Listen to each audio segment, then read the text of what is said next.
هل أتاك حديث الغاشية وجوه يومئذ خاشعة عاملة ناصبة تصلى نارا حامية تسقى من عين آنية ليس لهم طعام إلا من ضريع لا يسمن ولا يغني من جوع وجوه يومئذ ناعمة لسعيها راضية في جنة عالية لا تسمع فيها لاغية فيها عين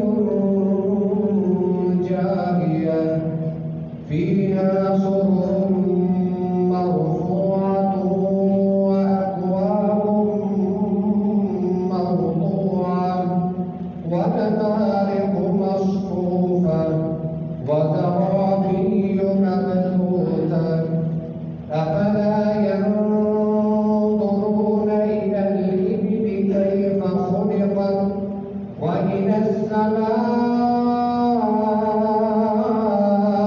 السماء كيف رفعت وإلى الجبال كيف نصبت وإلى الأرض كيف سطحت فذكر إنما أنت مذكر لست عليهم بمسيطر إلا من تولى وكفر فيعذبه الله العذاب الأكبر إن إلينا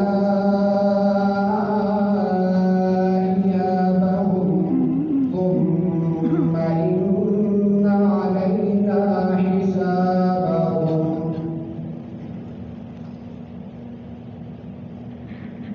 ہر قسم کی حمد و ثنا اللہ رب العزت کے لیے ہے. بے شمار درود و سلام امام کائنات سید کائنات امام اعظم امام الانبیاء جناب محمد رسول اللہ صلی اللہ علیہ وآلہ وسلم کی ذات اقدس پر. آج ہمارے اس خطبے کا موضوع سورہ غاشیہ کی تفسیر ہے. اس سورت میں ہر وہ چیز موجود ہے جو ہماری کامیابی کی ضمانت بن سکتی ہے.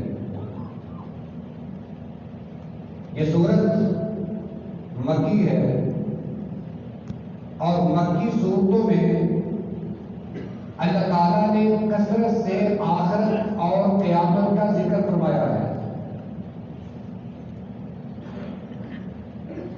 ہمارے آج کے دانشور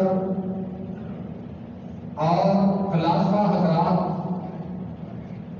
وہ ہر اس چیز کے قائل نہیں جو انہوں نے آنکھوں سے نہیں دیکھی. وہ اس چیز کو مانتے ہیں جس چیز کا وہ مشاہدہ کرتے ہیں, جس چیز کو وہ دیکھتے ہیں, مگر حقیقت میں ایسا نہیں. بہت ساری چیزیں ایسی ہیں جو ہمیں نظر تو نہیں آتی مگر ان کا وجود موجود ہے. ہمارے اندر ایک روح ہے, اگر وہ نکل جائے جسم تو ہمارا موجود ہوگا مگر نہ وہ بولنے کی طاقت رکھتا ہے, نہ وہ کچھ کام کرنے کی طاقت رکھتا ہے, نہ ہاتھ ہلانے کی نہ پاؤں ہلانے کی. دو جسم ایک میں روح موجود ہے اور دوسرے سے روح نکل جائے تو دونوں برابر نہیں. اب یہ نہیں کہا جا سکتا کہ روح نظر نہیں آتی لہذا یہ کوئی چیز نہیں. روح اگرچہ ہمیں نظر نہ بھی آئے مگر اس کی حقیقت موجود ہے، اس سے انکار نہیں کیا جا سکتا. اسی طرح قیامت یہ کسی نے نہیں دیکھی مگر یہ آ کر رہے گی. جب نبی کریم صلی اللہ علیہ وسلم کفار مکہ کو اس بات کی دعوت دیتے کہ ایک دن ایسا قائم ہونے والا ہے جہاں ہر کسی کا حساب ہوگا، ایک دن ایسا آنے والا ہے جس میں جزا اور سزا کا بدلہ ہوگا. اچھے اعمال ہیں تو جزا ہوگی، برے اعمال ہیں تو سزا ہوگی. مگر وہ مشرکین مکہ اس بات پر یقین نہیں رکھتے تھے، وہ الٹا آپ کا مذاق اڑاتے. فَأْتِنَا بِمَا تَعِدُنَا إِن كُنتَ مِنَ الصَّادِقِينَ. اے محمد صلی اللہ علیہ وسلم، اگر آپ سچے ہیں تو جس عذاب کا تو وعدہ کرتا ہے تو ہم پر لے جا. وہ یہاں تک کہہ دے کہ کوئی عذاب نہیں، حتیٰ کہ قرآن نے ان کی باتوں کا نقشہ یوں بھی کھینچ دیا. وہ کہنے لگے کہ اگر چند روزہ ہمیں اللہ نے پکڑ بھی لیا ہم مالدار ہیں، مال دے کر چھوٹ جائیں گے. آج اس صورت میں ہم یہی پڑھیں گے کہ اللہ نے جو بڑے بڑے اسباب اس صورت میں رکھے ہیں وہ ہماری کامیابی کا ذریعہ بن سکتے ہیں. دو بڑی باتیں اس صورت میں بیان ہوئی. 26 آیات پر مشتمل یہ صورت ہے. اس میں دو بڑی باتیں بیان ہوئی. ایک تو ایسے چہرے کا ذکر ہوا کہ جو چہرہ جہنم کا ایندھن بنے گا، اور ایک دوسرے چہرے کا ذکر ہوا جو نعمتوں والی جنت میں جائے گا. ان دونوں چہروں کا اللہ تعالیٰ نے اس صورت میں ذکر فرمایا اور ساتھ مزید غور و فکر کے لیے چند ایک مثالیں بھی بیان فرمائی تاکہ کسی کے ذہن میں یہ اشکال نہ رہے کہ دنیا میں بہت ساری چیزیں ایسی ہیں جن کی بناوٹ پر ہم اگر غور کریں تو ہماری سمجھ میں نہیں آ سکتی. اگر آپ یہ کہیں کہ اتنا بڑا پہاڑ کیسے بن سکتا ہے، اس کو بنانے والا کون ہے، یہاں کھڑا کرنے والا کون ہے، یہ سورج نکلا ہے اسے بنانے والا کون ہے، یہ روشن کیسے ہے، یہ رات کیسے آتی ہے، یہ دن کیسے جاتا ہے. جب آدمی غور و فکر کرتا ہے تو پھر اس نتیجے پر پہنچتا ہے کہ وہ اپنے حقیقی خالق کو پہچان لیتا ہے. اور یہی باتیں بات بندوں کی گمراہی کا سبب بھی بن سکتی ہے. وہ یہ سمجھتے ہیں کہ یہ سارا کچھ یہ اپنے آپ خود بخود مارز وجود میں آیا ہے. وہ یہی بات ان کی گمراہی کا سبب بن جاتی ہے. آئیے اس صورت میں دیکھیں کہ اللہ تعالیٰ نے ہمارے لیے کون کون سے اسباب رکھے ہیں. میں یہ اللہ تعالیٰ سے سوال کروں کہ اللہ ہمیں یہ قرآن کی تعلیمات، یہ نصیحتیں، یہ اسباب سن کر ان پر عمل پیرا ہونے کی توفیق عطا فرمائے.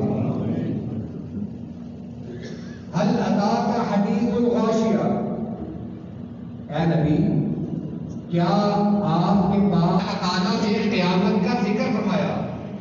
آپ صورتیں اٹھا کر دیکھ لیں، وہاں اللہ نے قیامت کا کثرت سے ذکر کیا ہے. مقصد یہ ہے ہمارے ذہن میں ہو کہ یہ چند روزہ زندگی گزار کر ایک ہم ہمیشہ کی زندگی میں جانے والے ہیں. یہ زندگی آ کر ختم ہوگی. آج ہو جائے کل ہو جائے، آدمی اپنی زندگی گزار کر ایک دن یہاں سے جائے گا، مگر اس کے ذہن میں ہو کہ جس زندگی میں جا رہا ہوں اس زندگی کی میری تیاری کیسی ہے۔ اس میں اللہ تعالیٰ نے ایسے بندوں کو بھی جھنجھوڑا ہے جو محنت تو کرتے ہیں، اعمال تو کرتے ہیں، مگر اللہ کے ہاں ان کے اعمال قابل قبول نہیں ہوتے، اللہ کے ہاں ان کے اعمال ضائع ہیں۔ آئیے اس صورت پر غور کریے اور اپنی زندگی کا جائزہ لیجیے کہ ہم کس موڑ پر کھڑے ہیں اور قرآن ہمیں کیا کہتا ہے۔ قرآن کی بعض صورتیں ایسی ہیں، صحابہ کرام کا ان کے بارے میں تبصرہ یہ ہے کہ اگر ایک صورت ہی نازل ہو جاتی تو جنت میں جانے کے لیے یہی کافی ہے۔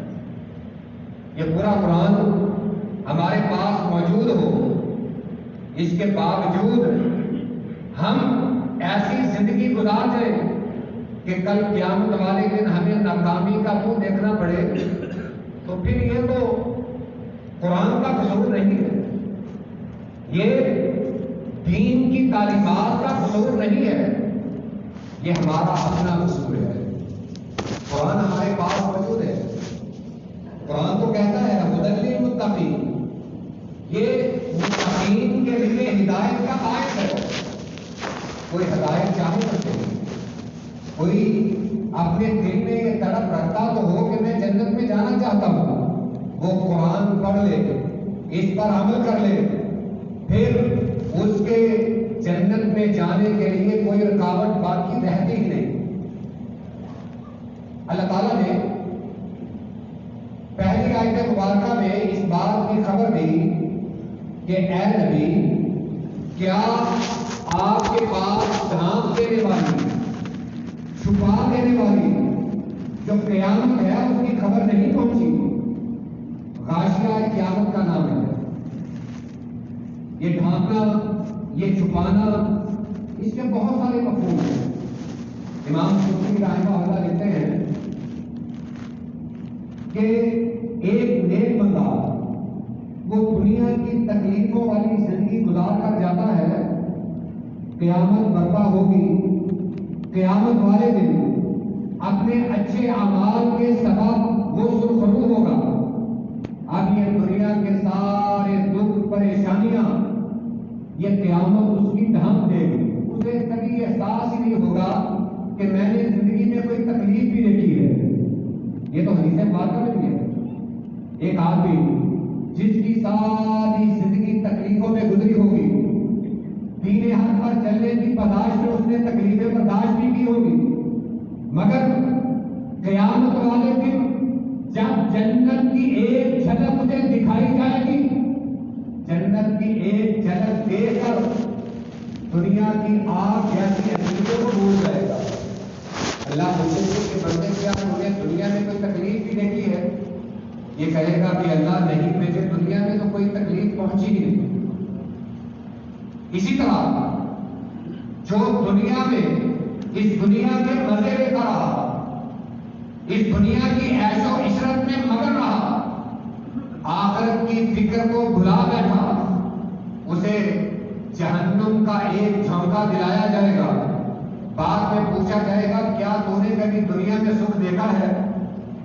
وہ کہے گا بادشاہوں جیسی زندگی گزارنے والا جسے دنیا میں کبھی ایک سوئی کی تکلیف بھی نہیں پہنچی، کبھی اسے گرم ہوا تک نہیں پہنچی، وہ جہنم کا ایک نظارہ دیکھ کر کہے گا کہ اللہ میں نے تو دنیا میں کبھی کوئی سکھ دیکھا ہی نہیں۔ اللہ ملا چلا، یہ قیامت ڈھانپ دینے والی ہے۔ جو کافر ہے اس کی نعمتوں پر پردہ پڑ جائے گا، اس کی نعمتوں کو چھپا دیا جائے گا، اور جو مومن ہے اس کی تکلیفوں پر پردہ ڈال دیا جائے گا۔ پھر فرمایا وجوہ یومئذ خاشعہ، کئی چہرے ایسے ہوں گے جو اس دن ذلیل و رسوا ہوں گے۔ کئی چہرے ایسے ہوں گے جو قیامت والے دن ذلت کا منہ دیکھیں گے، عاملۃ ناصبہ، اور ان میں تو ایسے چہرے بھی ہوں گے کہ جو عمل کر کر کے تھکے ہوں گے، نمازیں پڑھ کے، روزے رکھ کے، عبادات میں زندگی گزار کے یہ تھکے ہوئے ہوں گے، مگر ان کے اعمال سب ضائع جائیں گے، ان کے اعمال اللہ رد فرما دے گا۔ یہ میں یہاں وضاحت کر رہا ہوں، عاملۃ ناصبہ، اس کا ایک مطلب یہ ہے کہ سجدے کر کر کے آدمی کے چہرے پر نشان پڑ گئے ہوں گے، نشان زدہ پیشانیاں، ماتھوں پہ محراب بنے ہوں گے، 5 وقت کا نمازی بھی ہے، باقی نفلی نمازیں بھی ادا کرتا ہے، مگر اس کی نمازیں ایسی ہیں جو پیارے نبی علیہ الصلوۃ والسلام کی سنت کے مطابق نہیں، اپنی مرضی سے پڑھتا رہا۔ اس نے کبھی اس بات پر توجہ ہی نہیں دی کہ میں 5 وقت کی نماز تو پڑھتا ہوں، آیا میری یہ نماز رسول اللہ والی نماز ہے بھی یا نہیں، صلی اللہ علیہ وسلم، کبھی غور ہی نہیں کیا۔ نماز پڑھ لیتا ہے، سمجھتا ہے کہ میں نے اپنا فرض ادا کر دیا۔ ایک صحابی آئے، نماز پڑھی، جانے لگے، آپ نے فرمایا ارجع فصلی فإنک لم تصلی، جا کے نماز پڑھ، تو نے نماز نہیں پڑھی۔ صحابی نے دوبارہ اپنے طریقے سے نماز پڑھی اور جانے لگے، آپ نے پھر فرمایا جا نماز پڑھ، تو نے نماز نہیں پڑھی۔ 3 دفعہ، مشہور حدیث ہے، 3 دفعہ آپ نے فرمایا کہ تو نے نماز نہیں پڑھی۔ اگر صحابی اپنی زندگی میں ایسے ہی نمازیں پڑھ کے رہتے تو کیا خیال ہے؟ صحابی عرض کرنے لگے، اللہ کے رسول مجھے تو ایسے ہی آتی ہے، مجھے تو یہی طریقہ آتا ہے۔ آپ نے پھر نماز سکھائی، حدیث میں نماز کا طریقہ موجود ہے، آپ نے قیام کرنا سکھایا، رکوع کا طریقہ سکھایا، سجدے کی حالت بتائی، تمام کیفیت بتائی، اور فرمایا کہ اس طریقے سے نماز ادا کر۔ اور یہ بھی تو آتا ہے فوائد للمصلین، بہت سارے نمازی ایسے ہیں جن کے لیے ہلاکت ہے۔ یہ کون سے نمازی ہیں؟ جو نماز پڑھتا ہی نہیں، وہ نمازی تو ہے ہی نہیں۔ نمازی تو وہ ہے جو نماز پڑھتا ہے، مسجد میں آتا ہے، ٹھنڈے پانی سے وضو کرتا ہے، وقت نکالتا ہے، اپنا ٹائم چھوڑ کر مسجد میں آتا ہے، وہ نماز پڑھتا ہے، نمازی کو اسے کہتے ہیں۔ پھر نمازیوں کے لیے ہلاکت کیوں ہے؟ یہی بات، عاملۃ ناصبہ، چہرے پر نشان تو پڑ گئے، آدمی اس کوشش میں لگا رہا میں زیادہ لمبے سجدے کروں میرے چہرے پر نشان پڑ جائے۔ ہمارے ہاں آج کل یہ بھی دیکھا گیا ہے کہ جس کے ماتھے پر نشان پڑ جائے اسے مبارک دیتے ہیں کہ آپ کو محراب مبارک ہو، یعنی یوں سمجھتے ہیں کہ یہ تو بات سیدھا جنت میں ہے۔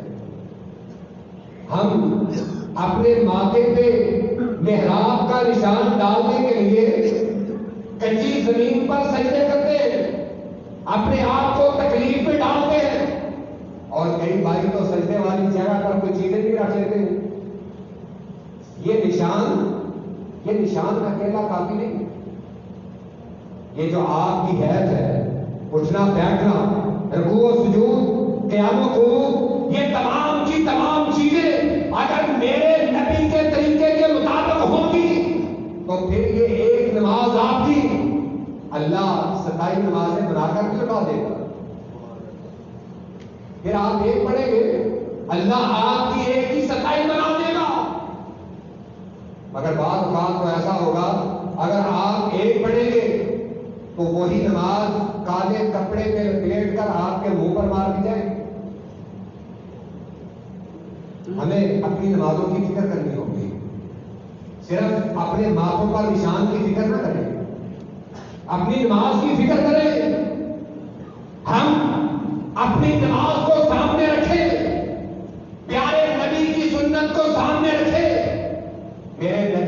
قیام کا طریقہ کیا ہے، میرے نبی کے رکوع کا طریقہ کیا ہے، آپ سجدہ کیسے کرتے تھے۔ آج کل تو آدمی یہ سمجھتا ہے کہ یہ پہلے باہر سے غور سے پڑھتا ہے کہ اس مسجد پہ لکھا کیا ہے۔ یہ چند دنوں پہلے مجھے فون آیا، کوئی مہمان کیسے مجھے ملنا چاہتا تھا، تو میں نے کسی مسجد کا بتایا کہ میں وہاں ہوتا ہوں، آپ وہاں تشریف لیں۔ اس نے پہلی بات یہ پوچھی کہ وہ کن کی مسجد ہے۔ یعنی ہم آج اپنے ذہن میں خیال رکھتے ہیں کہ ہماری نماز وہاں قبول ہوگی جو ہمارے مسجد کی مسجد ہوگی۔ اگر تو یہ کوشش ہے تو ناراض نہ ہوئیے۔ پھر یہ قرآن بھی کہتا ہے نمازیں تو پڑھ لی، سجدے تو کر لیے، اپنی خوش فہمی میں مبتلا تو رہے کہ میں 5 وقت کا نمازی ہوں، نماز پڑھتا ہوں، مگر افسوس سے یہ کہنا پڑ سکتا ہے امام ابن قیم رحمہ اللہ انہوں نے نماز کی 10 صورتیں بیان کی ہیں، کون سی نماز قبول ہے، کون سی نماز رد ہے، اللہ کس نماز کو قبول کرتے ہیں، کس نماز کو رد کرتے ہیں۔ 10 درجے بنائے ہیں۔ پہلے درجے پہ نماز پیارے رسول کی نماز ہے، پیارے نبی کی نماز ہے، اس کے بعد صحابہ کرام کی نماز ہے، سلف صالحین کی نماز ہے، محدثین کرام کی نماز ہے، اولیاء کرام کی نماز ہے، اور چلتے چلتے آج کے دور کے ہمارے مسلمان کی نماز ہے جو شاید 10واں درجہ رکھتی ہے، جس میں نہ سنت کا خیال ہے، نہ نماز کے آداب کا خیال ہے۔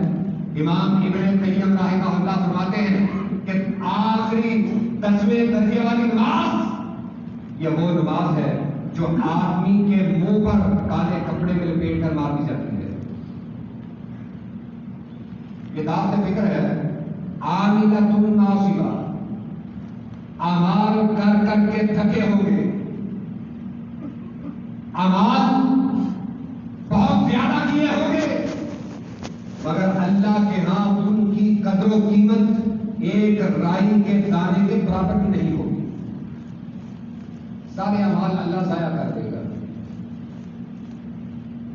تصلی نارا حامیہ، اور یہی شہر یہ جہنم میں جائیں گے، اور کون سی آگ جو دہتی ہوگی، جو بہت زیادہ گرم ہوگی، جس کی حدت کو برداشت کرنا کسی انسان کے بس میں نہیں۔ یہ چہرے ایسی آگ میں جائیں گے۔ تسقیٰ من عین آنیہ، انہیں وہاں گرم چشموں کا پانی پلایا جائے گا۔ یہ بھی ذکر آتا ہے کہ جب یہ پانی پیئیں گے ان کی انتڑیاں گل کر یہ ساری خارج ہو جائیں گی۔ تسقیٰ من عین آنیہ، ان کو گرم چشمے کا پانی پلایا جائے گا۔ لیس لہم طعام الا من ضریع، اور ان کے لیے کانٹے دار درختوں کا کھانا ہوگا۔ جہنمیوں کا کھانا ایک مقام پر ہے کہ زقوم، شجرہ کی زقوم، یہ زقوم انتہائی کڑوا کانٹے دار ایسا پھل ہے کہ جو جہنمیوں کی اللہ خوراک بنائے گا۔ یہ ضریع، یہ بھی ایسا ہی ایک پھل ہے جس کے کانٹے بھی ہیں، جو کڑوا بھی ہے، جو کھانے کے لائق نہیں۔ فرمایا لا یسمن ولا یغنی من جوع، نہ تو یہ موٹا تازہ کرے گا اور نہ یہ آدمی کی بھوک ہی ختم کرے گا۔ وجوہ یومئذ ناظرہ، اب یہ دوسرا چہرہ ہے، وہ چہرہ جو سنت کے مطابق نماز پڑھتا ہے، جو پیارے نبی کی سنت کو ترجیح دیتا ہے، جو دین پر چلنے کی کوشش میں ہے۔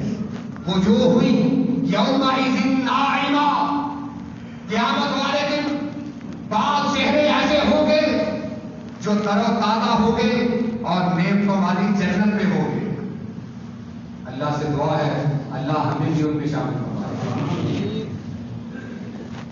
لسعیہا راضیہ، یہ اپنے اعمال پر راضی ہوں گے۔ راضی کیسے ہوں گے؟ ان کو اس بات کی فکر نہیں ہے کہ ان کی نماز رد کر دی جائے گی. انہوں نے اپنی طرف سے پوری کوشش کی کہ میرا ایک ایک عمل میرے نبی کی سنت کے مطابق ہو. اس نے کوشش کی کہ میرے سامنے کسی امام، کسی مسلک کا قول، کسی مسلک کا عمل نہیں. میرے نزدیک اگر اہمیت ہے تو میرے پیارے نبی کی سنت کی اہمیت ہے. لِسَعْيِهَا رَاضِيَةٌ، اپنے اعمال پر خوش ہوں گے. اعمال چاہے تھوڑے ہوں مگر اپنے اعمال پہ خوش ہوں گے.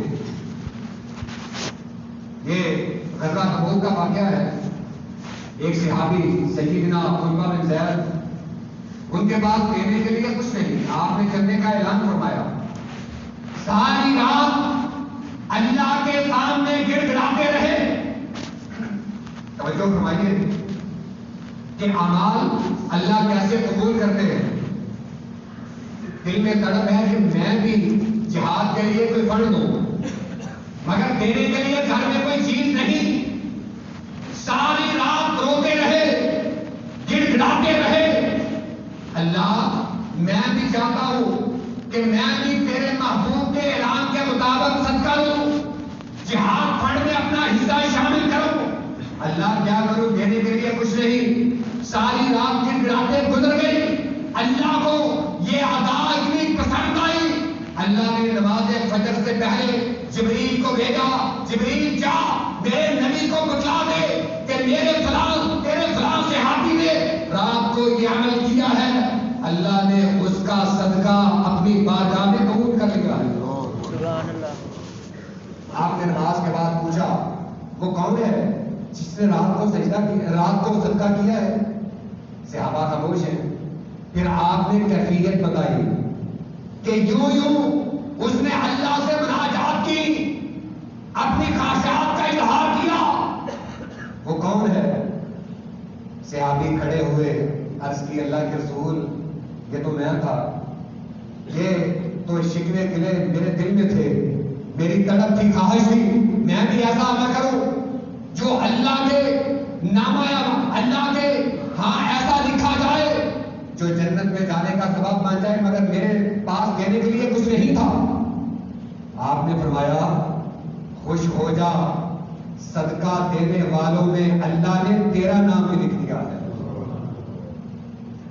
اعمال کو ایسے مزہ تو تب ہے کہ جب عمل ابھی کیا بھی نہ ہو، اللہ ہمارا عمل ہمارے نامہ اعمال میں پہلے سے لکھ دے. یہ وہ چہرے ہیں لِسَعْيِهَا رَاضِيَةٌ جو اپنے اعمال پر خوش ہوں گے، راضی ہوں گے. پھر فرمایا فی جنت عالیہ، بلند و بالا جنتوں میں ہوں گے. لا تسمعوا فیہا لاغیہ، وہاں کوئی لغو بیہودہ بات نہیں سنیں گے، وہاں تو ایسا کچھ تصور بھی نہیں. فیہا عین جاریہ، یہ ایسے چشموں میں ہوں گے جو جاری ہیں. فیہا سرر مرفوعہ، ایسے تختوں پر بیٹھے ہوں گے جو بلند و بالا ہوں گے. یہ جنتیوں کا تذکرہ ہے کہ یہ وہ چہرے جنہوں نے اپنے آپ کو اللہ اور اس کی رضا میں دنیا میں کھپا دیا، اللہ کی رضا چاہی، اللہ کے نبی کی سنت پر عمل کیا. ان کا تذکرہ ہو رہا ہے کہ ان کو کیسی کیسی نعمتیں دی جائیں گی. یہ ایک پیکج ہوتا ہے نا کہ اس میں یہ بھی پیکج ہے، یہ 3 اسٹار ہوٹل ہے اس میں یہ پیکج ہے، یہ 5 اسٹار ہے اس میں یہ سہولتیں ہیں، یہ 7 اسٹار ہے اس میں یہ سہولتیں ہیں، اور یہ جنت ہے اس میں یہ سہولتیں ہیں. یہ دنیا کا جنت کا ایک پالش ٹکڑا، دنیا وما فیہا، یہ دنیا کے 5 اور 7 اسٹار ہوٹل، جنت کا ایک ٹکڑا ان سب سے زیادہ قیمتی ہے. یہ جنت کا تذکرہ اللہ نے فرمایا کہ یہ چہرے اس جنت میں جائیں گے. وَأَكْوَابٌ مَوْضُوعَةٌ، پیالے رکھے ہوئے ہوں گے، آپ کھورے، پانی کا انتظام. وَنَمَارِقُ مَصْفُوفَةٌ، تکیے ایک لائن میں لگے ہوں گے. وَزَرَابِيُّ مَبْثُوثَةٌ، ان کے لیے ریشمی مسندیں ہوں گی جو ہر طرف پھیلی ہوں گی. یہ جنت کے جس طرف جائیں گے اپنا قیام کر سکیں گے، وہاں حوض ہی حوض دیکھیں گے، اپنی آرام کا ہر طرف سامان ہی سامان دیکھیں گے۔ آگے فرمایا افلا ينظرون الى الابل كيف خلقت، کیا انہوں نے کبھی اونٹ کی تکلیف پر غور نہیں کیا؟ وَإِلَى السَّمَاءِ كَيْفَ رُفِعَتْ، آسمان کی طرف اللہ نے جو بلند کیا ہے اس پر بھی انہوں نے کبھی غور نہیں کیا؟ وَإِلَى الْجِبَالِ كَيْفَ نُصِبَتْ، اور جو اللہ نے پہاڑ گاڑے ہیں کیا اس پر کبھی غور نہیں کیا؟ کیا اس کو نہیں دیکھتے؟ وَإِلَى الْأَرْضِ كَيْفَ سُطِحَتْ، اور زمین کو اللہ نے بچھا دیا اس پر بھی کبھی غور نہیں کیا؟ یہ دعوت فکر ہے۔ اللہ تعالیٰ فرما رہے ہیں کہ زمینوں، آسمان، یہ پہاڑ، یہ زمین، کیا اس پر کبھی غور کیا ہے؟ سب سے پہلے اونٹ کا ذکر کیا، اونٹ پر غور کیا ہے؟ اگر غور کریں تو اس میں بہت ساری ہمیں خصلتیں نظر آئیں گی۔ یہ صرف اور صرف اپنے خالق کی پہچان کے لیے ہے کہ خالق وہ چاہے اونٹ پیدا کر دے، گھوڑا پیدا کر دے، وہ بکری پیدا کر دے، ہمارے سہولیات کا سامان پیدا کر دے، ہمارے لیے زمین بنا دے، پہاڑ کھڑے کر دے، یہ تمام کی تمام چیزیں اللہ نے انسان کے لیے بنائی ہیں۔ اور انسان کے لیے صرف اتنی سی بات ہے، فذکر انما انت مذکر، اے میرے محبوب ان کو نصیحت کیجئے، آپ کا کام صرف نصیحت کرنا ہے۔ لَسْتَ عَلَيْهِمْ بِمُسَيْطِرٍ، آپ ان پر داروغہ مقرر نہیں ہیں، آپ کا کام صرف میرا دین، میری دعوت ان تک پہنچا دینا ہے، ہدایت دینا یہ میرا کام ہے۔ اس کے بہت ساری مثالیں ہیں مگر وقت کی قلت کے پیش نظر یہ سورت کا اختتام اس بات پر میں کرنا چاہتا ہوں، اِلَّا مَن تَوَلَّىٰ وَكَفَرَ، وہ لوگ جنہوں نے اللہ اور اس کے رسول کی باتوں سے روگردانی کی، اللہ کی باتوں کو نہ مانا، کفر کیا، فَيُعَذِّبُهُ اللَّهُ الْعَذَابَ الْأَكْبَرَ، اللہ نے ان کے لیے بہت بڑا عذاب تیار کیا ہے۔ اور انجام کیا ہے؟ اِنَّ إِلَيْنَا إِيَابَهُمْ، یہ یاد رکھنا ایک دن انہوں نے ہماری طرف لوٹ کر آنا ہی ہے۔ ثُمَّ إِنَّ عَلَيْنَا حِسَابَهُمْ، پھر ہم پر یہ حساب لینا یہ ہماری ذمہ داری ہے، پھر ہم ان کا حساب لیں گے۔ ادھر ہم پوچھیں گے کہ کیسی زندگی گزار کر آئے ہو، دنیا میں کیا کر کے آئے ہو۔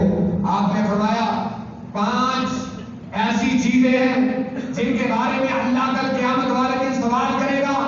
یہ ترمذی شریف کی حدیث پاکہ، آپ نے فرمایا کہ جب تک کوئی انسان ان 5 سوالوں کے جواب نہیں دے گا اپنے قدم تک نہیں ہلا سکے گا۔ دولت کیسے کمائی، کہاں خرچ کی، علم کہاں سے حاصل کیا، کہاں خرچ کیا، یہ تمام سوالات یہ ہماری زندگی کے لیل و نہار، یہ صبح و شام، یہ ہماری زندگی کے ایک ایک لمحات کل قیامت والے دن ان کے بارے میں پوچھا جائے گا۔ تو تیاری کر لیجئے، هل اتاک حدیث الغاشیہ، یہ آپ کے پاس بھی ڈھانپ دینے والی قیامت کی خبر پہنچ چکی ہے، اس کی تیاری کر لیجئے۔ اللہ ہمیں اس کی تیاری کرنے کی، اچھے طریقے سے کرنے کی توفیق عطا فرمائے۔ وآخر دعوانا